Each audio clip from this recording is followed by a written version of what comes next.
Hey guys, this is John, and welcome to another standard game on Chess. My opponent opens with knight f3. Let's play. Usually I play d5, but I am in the mood to play something a little different. Let's play c5. Let's offer to go into a Sicilian, and let's also turn my sounds on. Okay, knight f3 followed by e3. Very flexible. White looking to play d4. Yeah, I feel like against this approach, I can try to delay or forego d5 entirely, but it's probably best just to play d5 and take the center. So we'll go for it. Yeah, white plays d4, take. And this now transposes to a famous line of the Caro-Kann, actually. And I know many of you are going to recognize this sort of thing. If you play the Caro-Kann at all, often people chop on d5 on move 3, and then you get this exchange variation. Okay, in b3, I don't think I've ever seen that move in this exact position. Usually white's playing c4 or bishop d3, but it suggests that white is interested in playing some sort of Colle-Zukertort system, but with this exchange already taking place on d4. So yeah, I'm usually happy to pin in this situation. So pin this knight, maybe try to develop some pressure on d4, but I do think the pin in general limits what white can do. So a3, white covers the b4 square. Let's play bishop d6. I could also easily stick the bishop on e7, but I see no reason not to play bishop d6. We'll see if white goes for c4 later. I could play knight e7 or knight f6. Both moves look plausible. Normally I just play knight f6, but I'm wondering if, based on how I've developed, if it might make sense to play knight e7 and maybe even try to come to f5, just to mix things up a little bit. Let's do it. Let's play a slightly unusual setup for my purposes. Queen c7 comes to mind, threatening bishop takes f3. I think almost certainly white would go h3 against that. Let's just castle. Looks a little more flexible. I'm trying to get in this habit of playing my move first and then explaining it more. Okay, so going into greater detail only after I've played the move that I'm pretty sure I'm going to play. And for those who don't know, I actually wrote a really long Chess blog post recently.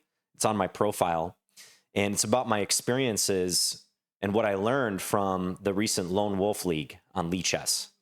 So that long series that many of you guys were following, I drafted a long, fittingly enough, blog post about what I learned from playing in that. And it contains a lot of introspective stuff, especially related to time management and how I'm handling some of these in-game moments that might look innocuous, but are actually pretty big leaks for me, in my opinion, such as beyond time management, although it's related, hesitating too long to play my only candidate move. So when there's one continuation that I'm talking about, and it's just the move that comes up over and over again, and I'm trying to figure out what happens after that, I need to get better at just playing that first move and then worrying about the repercussions of it later. And that's assuming I'm going to play it in the first place. Okay, so hopefully those are types of things you'll see me improve upon in this game and future games. So knight bd2.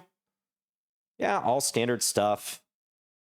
Queen c7 still comes to mind. I kind of like it because it does somewhat discourage knight e5. And I'm probably going to put my queen on c7 at some point anyways. So let's do it.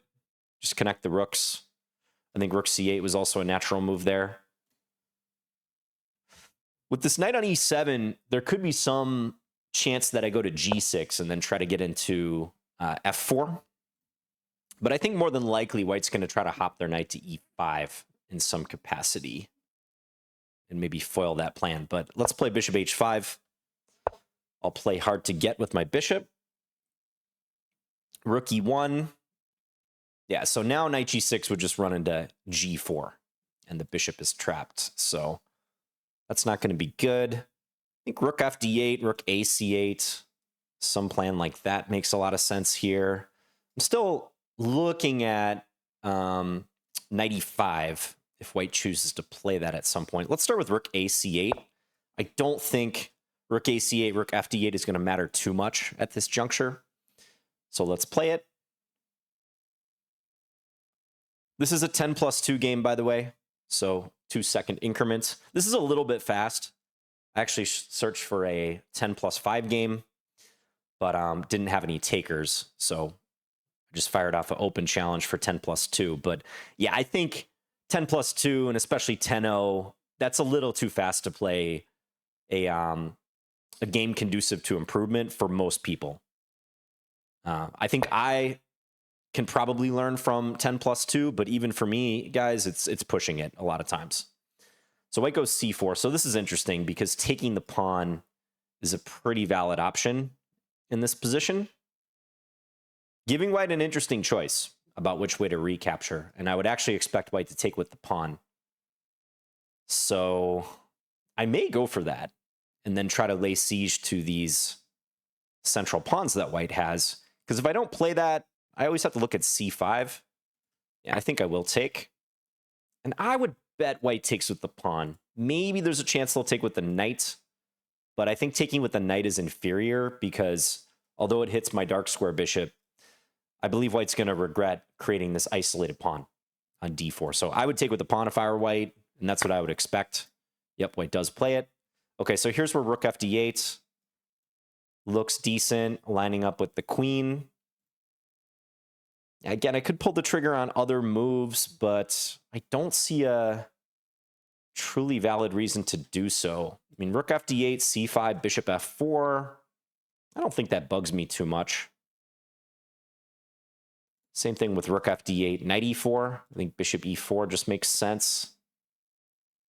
One nice aspect of having my knight on e7, and here I'm going to do the thing I'm talking about. I'm going to play the move first before I explain. But having the knight on e7 versus f6 might give me some flexibility if white wants to try to jam through d5, because the d-pawn advance in these isolated queen's pawn positions, these IQP positions, is always an advance you have to watch out for.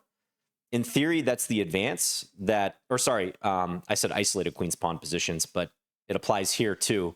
In both isolated queen's pawn positions, so in other words, if there was no white pawn on the c-file, and also in hanging pawn positions, the central advance, which is usually going to be the d-pawn advance, is typically the advance that the player with those pawn defects wants to get in, okay?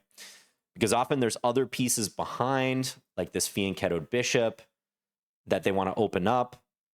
It's quite often the gateway to unlocking the piece play and actually making something of those pawns, or in the case of the IQP, a pawn that's otherwise just weak.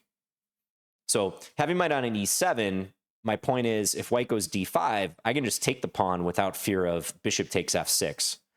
Whereas if the knight was developed to the conventional square, I'd probably actually want my dark square bishop on e7 so it could hold the knight and thereby hold up d5.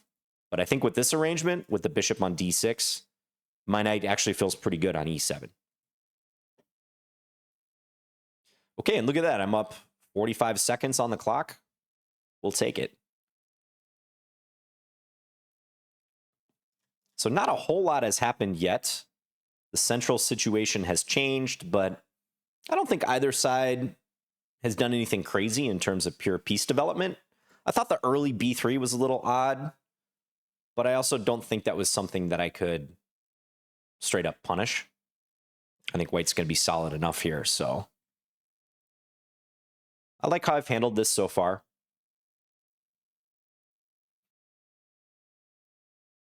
I think moves like rook c1, knight e4 are most likely. I don't think knight e5 is going to be a good idea anymore. It welcomes a capture and then a bishop takes e5 move, which is going to wreck white's pawns. So I really doubt if white would want to go for that. I think white's reckoning with how to unfold this position on the queen side or in the center. But I don't expect white to do a whole lot on this part of the board, the king side. Maybe knight h4 in some situation. Yeah, so knight e4. And I was thinking just bishop f4 here. And if g3, just back to h6. I don't think I run into any bishop trap. Although I should look at that because I'll be hitting this knight on e4 at the end. So bishop f4 seems appropriate. Let's do it. beckoning white's pawns forward, actually, because that's going to create weaknesses when white moves those pawns. And now perhaps white has to start thinking about some line like bishop takes f3, knight takes d4, with the idea of bishop takes d4 and then knight f5 or knight c6, looking to capitalize on the pin against white's queen on d1. So my rook is now helping out in the attack. And g3 played. Yeah, so without the knight on e4, I could play bishop takes g3, but here I think I'm going to back off. Just thinking for a second if maybe bishop e4 right away makes some sense. Or sorry, bishop g6 right away, hitting e4. That's actually kind of interesting. Puts white in arguably a slight dilemma if I do that. Bishop e4. Because if bishop d3, maybe bishop d3 is okay. But it somehow looks a little awkward for white. So I'm going to try to make this decision quickly because this is where I can hem and haw between these two moves and may not even achieve a lot of clarity. I think they both look good. I'm going to stick with my first move, bishop h6. We'll keep bishop g6 in reserve. Because the longer I think about bishop h6, the more suspicious white's going to get as to what other moves I could possibly be considering. You know, so there's a bit of gamesmanship with trying to play that move quickly.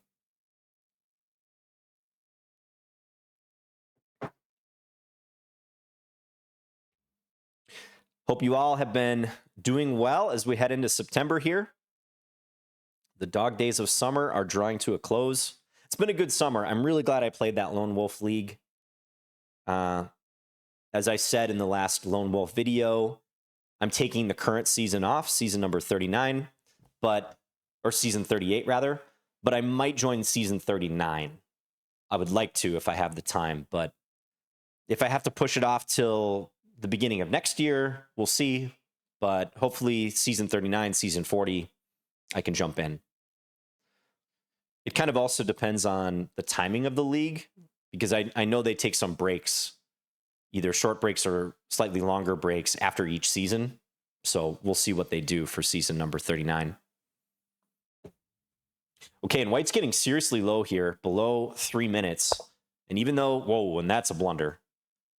Did white just forget about the sniper bishop? They must have.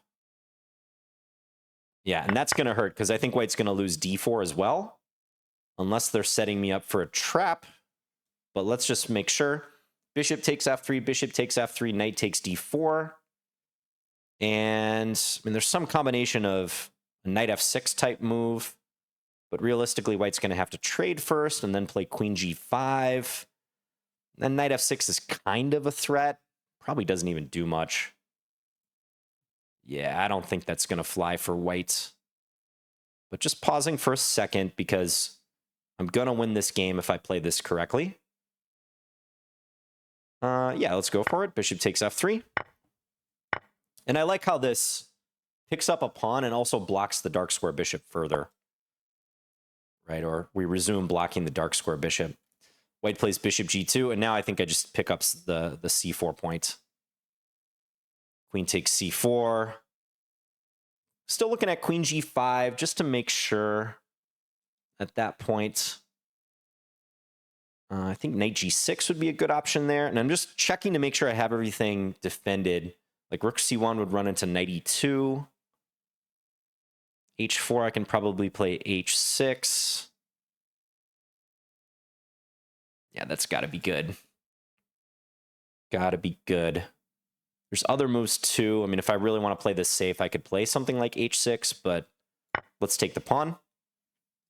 And I believe, yeah, white's got to go for something like queen g5. Again, it's I don't think knight f6 is even that significant of a threat, but my knight is under attack and I can shut white's play down with knight g6, more or less. So let's do it. And rook c1 would be understandable, but losing. I think white probably has to try h4 here and hope for the best.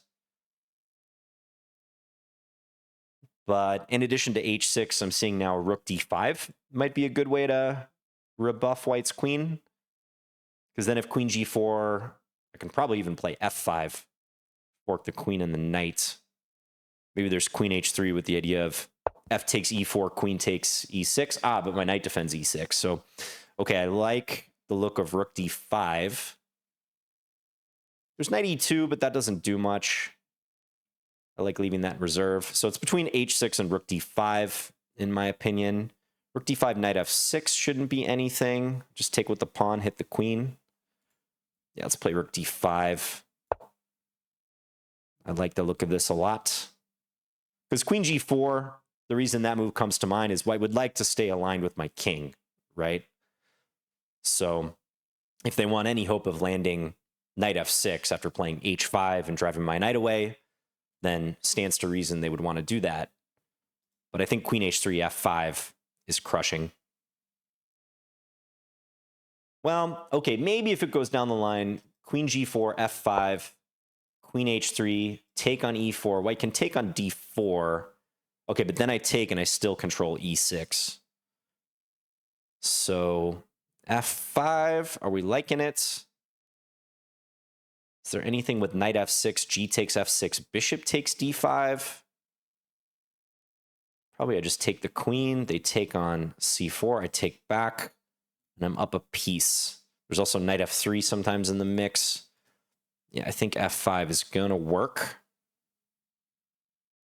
But might as well just do our due diligence and make absolutely sure. Let's go for it. Trying to maintain that time edge still.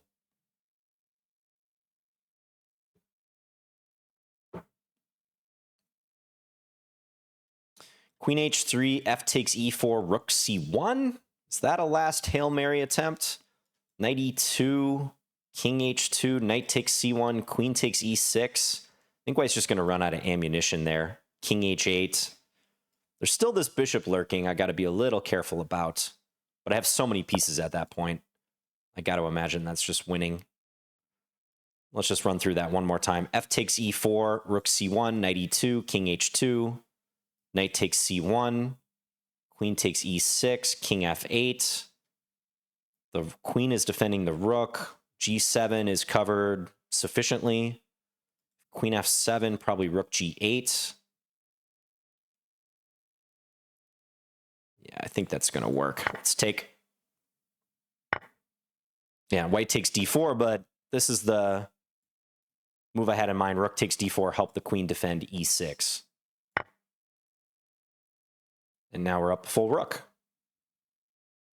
h5, knight e5.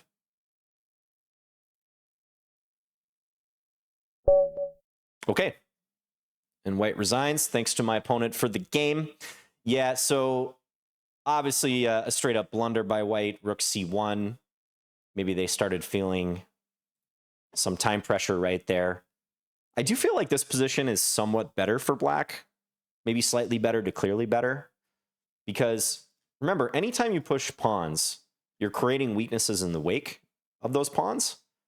And in a case like this, with these hanging pawns, the so-called hanging pawn structure on d4, c4, if you get a little wrong-footed and the support of those pawns is not there, it's remarkable how quickly they can fall.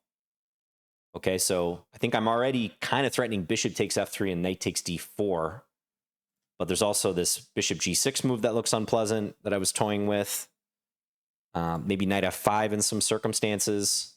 So, yeah, I can see why white probably felt the pressure at this point. I actually think maybe knight e4 isn't the best move. And probably g3 is a mistake. This is already not easy for white anyways, but I think g3 is a mistake. So we'll take a look. But yeah, this setup that white chose, knight f3, e3, sometimes you see players playing this way just for flexibility purposes in the opening. But playing for d4 at some point is usually what they're going to want to do with this structure. Occasionally, people play b3, bishop b2, some sort of Nimzo Larsen, or they'll play c4 first, go into some English position, but more or less, they kind of have to play for d4 eventually if they're deciding to go e3 early on. So, yeah, I don't really think this is a great line for white. I get the purpose. White controls d4, they control e5, but this strikes me as a little passive in a way, a little defensive for white. And I think with the early trade on d4, where black effectively gets 2 center pawns against white's 1, I'm feeling pretty good in this type of position. But that point about with my bishop on d6 developing the knight to e7 versus if I had played knight f6, it might have made more sense to put the bishop on d6. I think that's an important one. So if you play these structures, maybe that's something you can take away. Okay, let's take a quick look here at the analysis. The auto analysis says 82% accuracy for my opponent versus 92% for me. 2 inaccuracies, 0 mistakes, 0 blunders. Okay, it actually didn't like bishop f4 and bishop h6. Okay, I see a line that the computer thinks is interesting here. But let's just step through the game real quick. Yeah, knight f3. Often I play d5 because I like playing the black side of the queen's gambit when I can go with my Slav defense. So this is an invitation to get into that by a move order like this, if white wants. So d5 is a good move there, especially if you play d4, d5. Often against knight f3, if you're deciding what line to play, you should think about what you play against d4, because very likely you can try to implement some version of what you play against d4 against knight f3 if you want. So if you're a King's Indian player, you can absolutely play knight f6, and then even if they try to keep it in independent territory, I do this from the white side a lot. Often it'll just backdoor into a King's Indian defense. So not all the time, but yeah, basically audit what you play against d4 and think if you can implement that against knight f3 if you want, or if you want to play some independent system. So I played c5 just to mix it up in this game. I do play the black side of the Sicilian. So if white had played e4, which in my experience is unlikely when someone plays knight f3 on move 1, but had white played e4, I was ready to go into some line of the Sicilian that I normally play. But e3, d5, yeah, I just like making this trade early on. I do the same thing against the London system.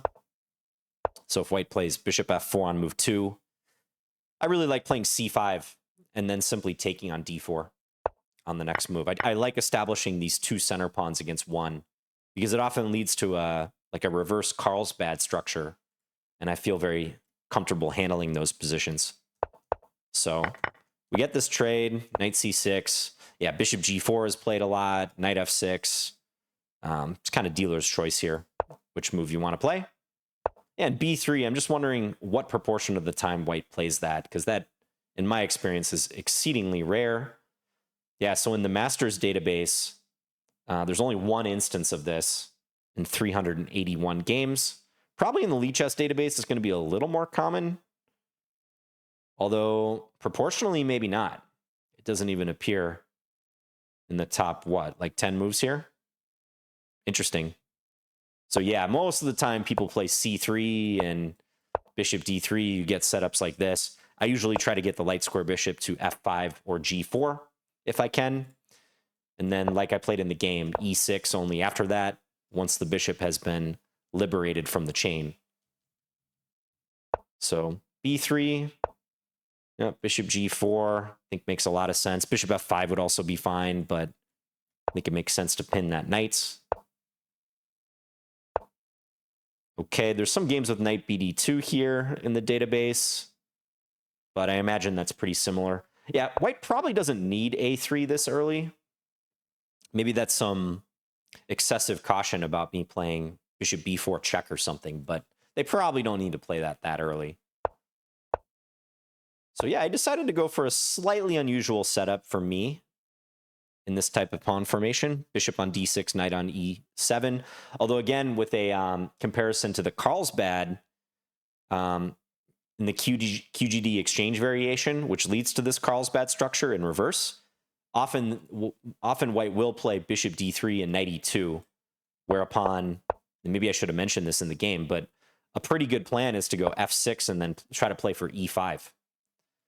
So I actually wonder in this position here if that was a decent option, playing f6. Okay, the engine doesn't like it so much. It actually says knight g6 here. And why is that? If h3, bishop f5. Okay, because not bishop g4. Remember, that can run into, or bishop h5 rather, that can run into g4. Although, wow, the engine is an absolute savage. It thinks I can take and play f5. And I guess the weakness of the white king is so significant that I have more than enough compensation for the piece. Look at this, h6. And how does this go if takes? Knight f4. Huh. And planting that knight on f4 is so annoying for white, especially when they don't have their dark square bishop position to eliminate it, that white's going to struggle to defend against mate threats coming towards their king. Wow. So the engine actually likes knight g6 here anyways. And if h3, I can even play bishop takes h3. Okay, I was playing actually the fourth best move according to the computer, bishop h5, because I didn't do this because of g4, or I mentioned this possibility, but apparently this is strong. Take an f5. But it's also good to take on h3 and then play knight f4 with similar designs. Go after the pawn, probably try to get the queen in. Wow. Yeah, I mean, that kind of makes sense because white's pieces are pretty passively placed in this Colle-Zukertort setup if I start opening their king. This is more of a setup geared towards central play and queenside play for white. That's pretty remarkable. Likes bishop f5 best, though, which is another move that welcomes g4. And then it says I don't even have to sacrifice the bishop. Just bishop e4. And yeah, again, the weakness that white has self-inflicted with h3 and then especially g4 is pretty significant. Huh. That's cool. Okay, I'll keep that in mind with knight g6. Again, I'm trying to draw some parallels to the Carlsbad. But yeah, usually black doesn't adopt a setup like this in the Carlsbad. Usually there's a pawn on c3. They might be trying something like rook e1 or rook e8 rather, with the knight coming to the f file to reposition. That's cool though. But I played queen c7. I think that's a logical move as well. Yeah, bishop h5, rook e1. Yeah, and I really want to get better at playing these types of moves. Rook ac8, rook fd8. Just playing those moves faster. And look at this. You can see rook ac8, rook fd8, along with some other moves. There's not much of a difference at all between these. We're talking a tenth of a pawn, if that. For all intents and purposes, these moves are equivalent. So, you know, I spent almost 30 seconds on this, but better than a minute and 30 seconds or something. So c4. Yeah, and I like taking. It's hard to come up with a plan for white other than c4. I mean, there is this knight e5 move, but I almost wonder if white has missed the boat on knight e5, because I was thinking, yeah, let's say if this happens. For one thing, I think taking on e5 and playing knight g6 looks pretty decent.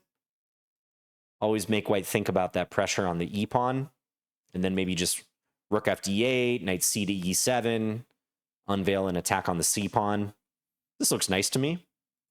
I'm going to turn off the best move arrow, by the way. It's kind of distracting sometimes. But looks like I can also play knight f5, perhaps. Try to put pressure on d4. But yeah, I think taking on e5 makes a good deal of sense. Maybe I could even take with a knight and then play bishop c5. This also looks pretty reasonable. Although, yeah, maybe white gets in c4 in this case. So, yeah, if not for c4 or knight e5, I don't really see what white's doing in this setup, because the bishop is buried on b2. White would like to open the position or at least use the presence of the bishop on this diagonal somehow. But yeah, I don't really like what white went for, especially this a3 move. I know it does discourage knight b4, but some of these moves just didn't seem like they fit together so well. Yeah, and I think I said before we clicked into the analysis that I thought I was a little bit better in this situation. That's probably fair. I mean, it's a quarter of a pawn or so, but I think it's safe to say that black's position is easier to play than white's at this point.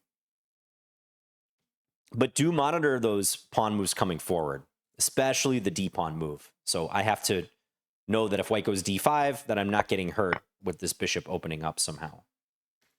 And like I said, it's nice that the knight is on e7 versus f6 because there's no bishop takes f6. Yeah, and look at this, knight e4. That's a big mistake.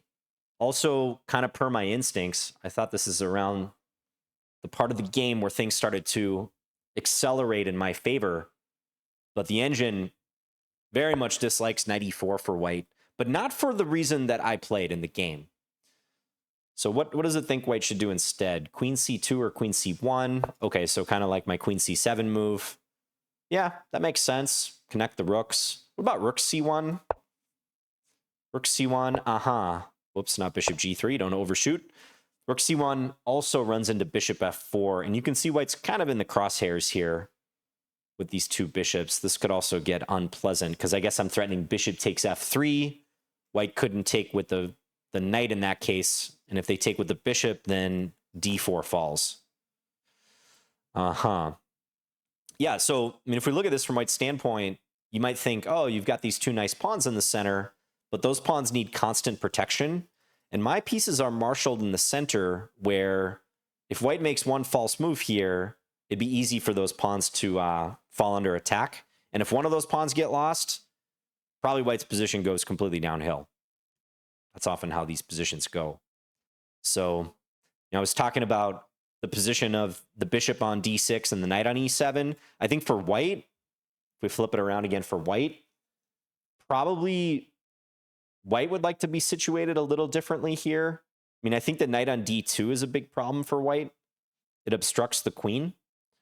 Knight c3, though, it's hard to say if even that's an improvement. Maybe if white could get knight b5 in from c3, yeah. But one thing with knight c3 is white might be in a better position to play d5. They would actually support this advance. So, yeah, I mean, I feel like this knight being on d2 is a liability. Probably the fact that black has the light square bishop developed outside the chain. That's very annoying for white too. And again, you can really see the interplay between black's annoying bishops here if white puts the rook on c1. So sort of obliquely, sort of from the flank almost, black can look to put pressure on white's pieces, which are guarding these pawns in the center. Bishop takes f3, setting up knight takes d4. Maybe knight f5 coming in to further pressure. You can see how the artillery and back, the rook on d8 is so handy in bringing this pressure to a boiling point. It's hard.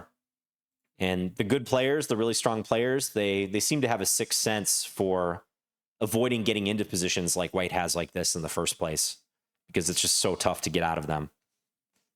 But looks like white could have held tight here with something like queen c2. And then, I don't know, if bishop f4, yeah, rook d1, probably trying to put the rook on d1. Then there's no issue. If I ever play bishop takes f3, white can take with the knight, and everything's hunky-dory. So the margin for error is slim here for white. That's what we're getting at. So knight e4, and it looks like I could have played bishop takes f3, bishop takes f3, bishop h2 check, buying time. The king moves, and then bishop e5. Nice. So I guess we probably don't even need to throw in bishop h2.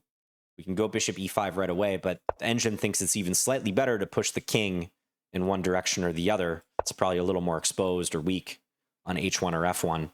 But that's a nice sequence. So bishop h2 and then retreating the bishop into an annoying or attacking position, that does happen. But I didn't connect it with starting with bishop takes f3 and accelerating this whole pressure on d4. That's very nice, bishop takes f3. And I don't think knight takes d6 in between is going to work, because I have bishop takes e2, continuing the capture sequence, and I'm creating the bigger threat against white's queen. So white would lose a piece in this case. Okay, so kudos if you spotted that. That was probably for me, one of my bigger misses of the game, in a game that otherwise flowed pretty smoothly, it felt like. So just had a chance to capitalize quicker. And white can't save this pawn if this happens. 1, 2, 3 attackers compared to only 2 defenders. Again, notice that white's a little misplaced. They'd like their knight to be somewhere like b3 or something to help defend. But that's not the case here. I would think in a practical game, white would probably sack the queen and then hope to install the knight on d6. That could give some sort of practical chances. Can I play knight takes e5 here? Probably not. Take, knight d6. Yeah. So I think decent chance a human would have gone for that. D takes e5. Sack the queen, but at least try to create some imbalance where maybe white has a shot with this. The engine, of course, is like totally unimpressed. It says, yeah, just, you know, play a defensive move like rook b8, and then you can resume going on the offensive. And white's play is going to sputter out. But, yeah, in a human game, I think a lot can still happen from that position. Okay, that's good to know. Bishop takes f3, bishop h2. But I'm glad my feel for this position was spot on, it seems. That this is already fragile for white with those hanging pawns. And I'll have to do more thinking on it. But it's something about the white piece positioning. I think especially this knight on d2. I mean, maybe white should even consider a move like knight b3 for this reason. Just playing this directly. So that might have been even more secure. So knight e4. I play bishop f4. Now white's best move is rook b1. Yeah, I mean, I think almost no shot someone plays rook b1 in this position. What's the point of rook b1? I guess it's to pressure b7 at the end, because here I'm beginning to entertain this idea I was telling you guys about. So by kind of thinking through that and why the rook on b1 might be helpful in opposing that plan, I would bet it's because after this sequence, let's say takes, and then knight f5, white has rook takes b7. Yeah. So knight f5 trying to come in and capitalize on the pinned bishop, but then rook takes b7. Bam. And if queen takes, knight f6 check. Picks up my queen. That's very subtle, though.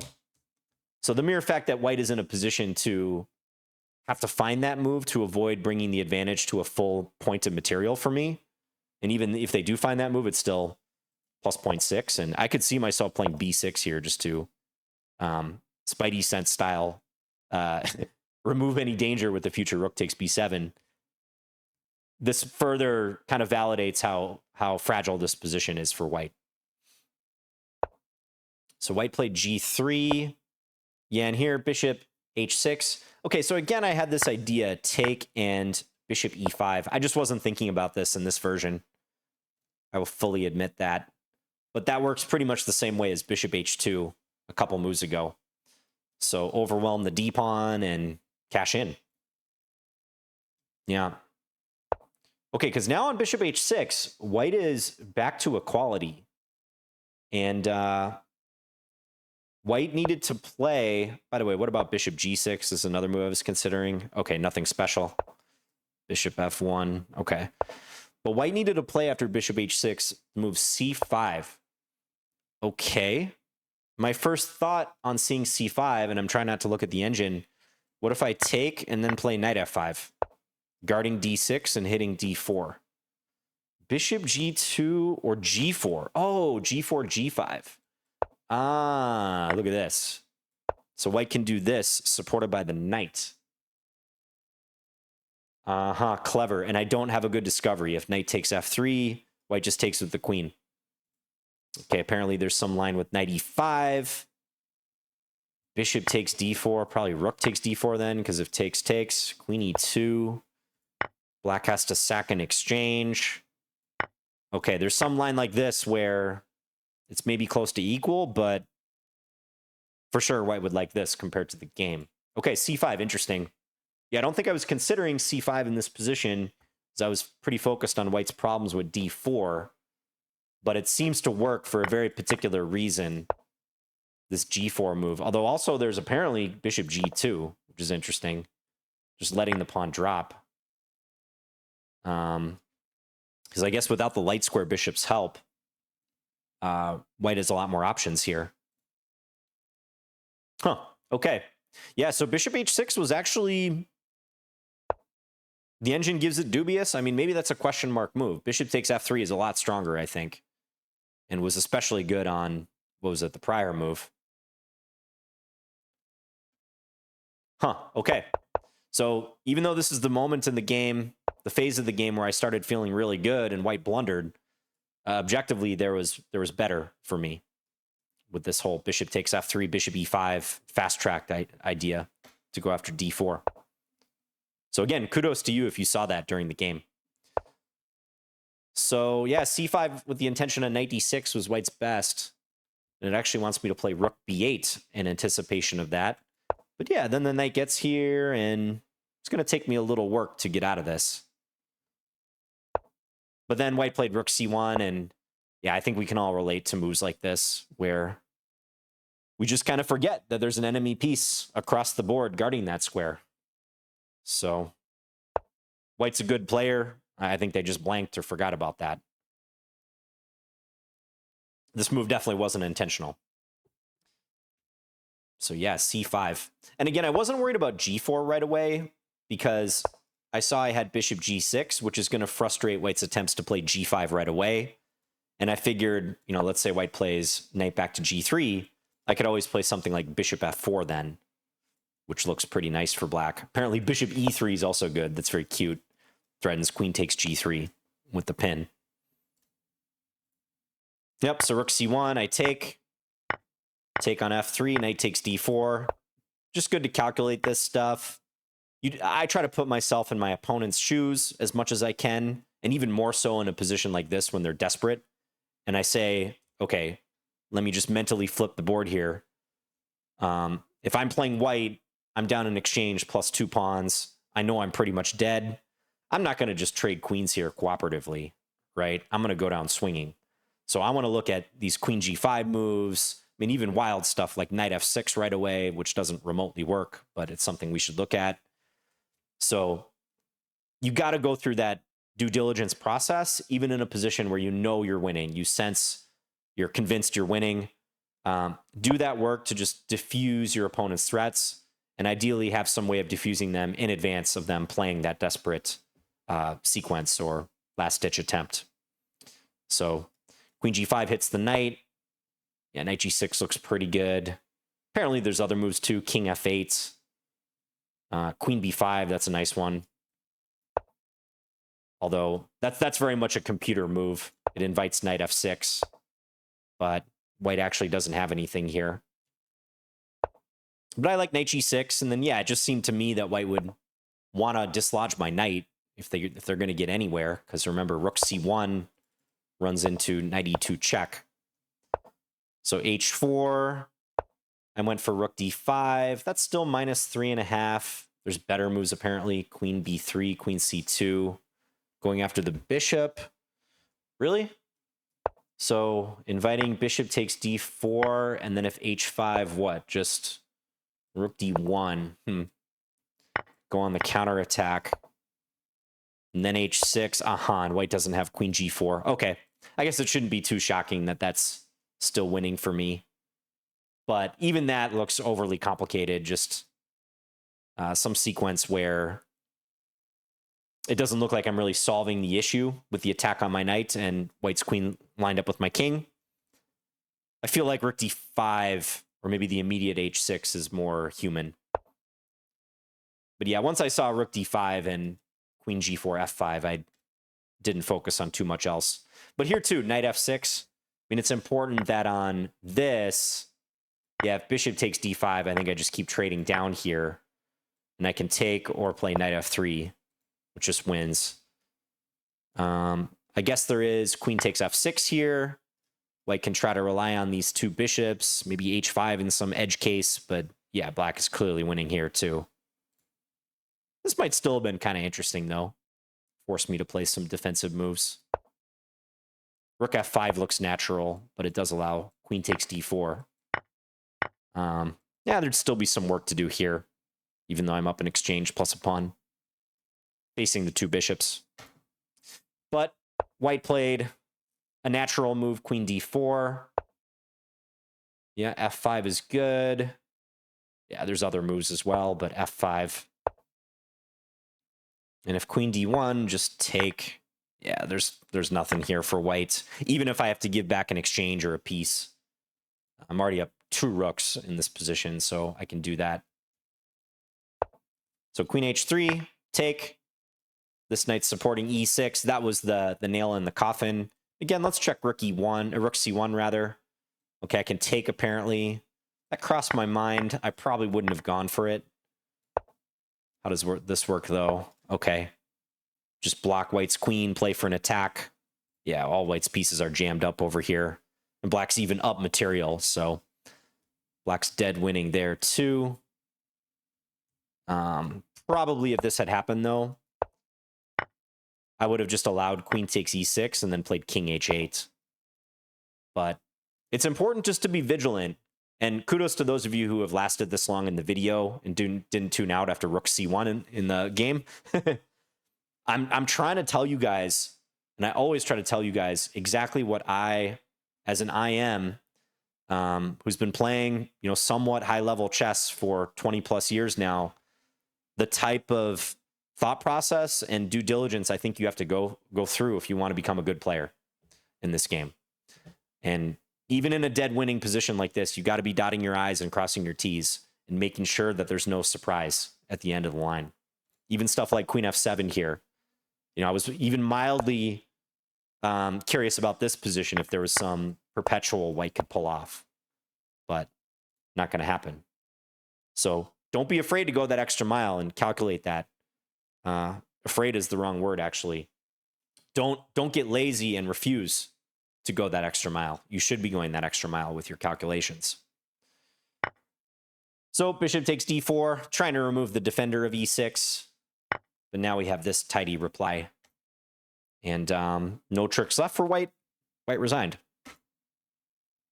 Okay, so a game that was very much characterized by rook c1 blundering the exchange. But I think I gave you a good indication of why a position like this is already tough to play from the white side. And that's not going to be the case all the time with the hanging pawn structure.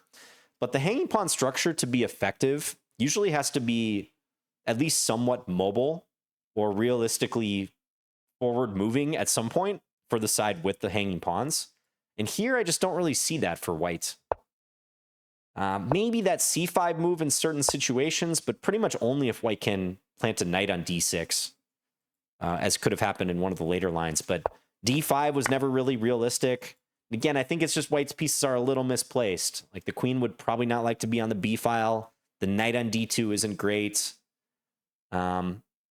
Yeah, maybe knight on c3 and the bishop develop more actively, and ideally my bishop somewhere back more defensively from white's standpoint.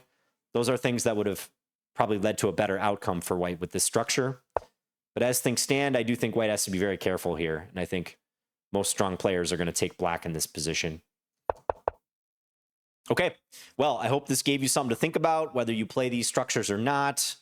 Maybe if you play the Carlsbad structure, which happens from the Queen's Gambit, this will give you something to think about. Maybe if you're a Caro-Kann player too. This trade of the C pawn for the white D pawn, black establishing 2 center pawns for 1. It's, I'd say, crucial as a chess player to understand what's going on roughly in this structure, and maybe to a pretty extreme degree if you're an ambitious player. Thanks again to my opponent, Steve in Pursuit. And thanks to you guys for watching, especially if you stuck around for the analysis. Shout out to the analysis gang. I'll be back again soon with another video. Thanks, guys. Bye.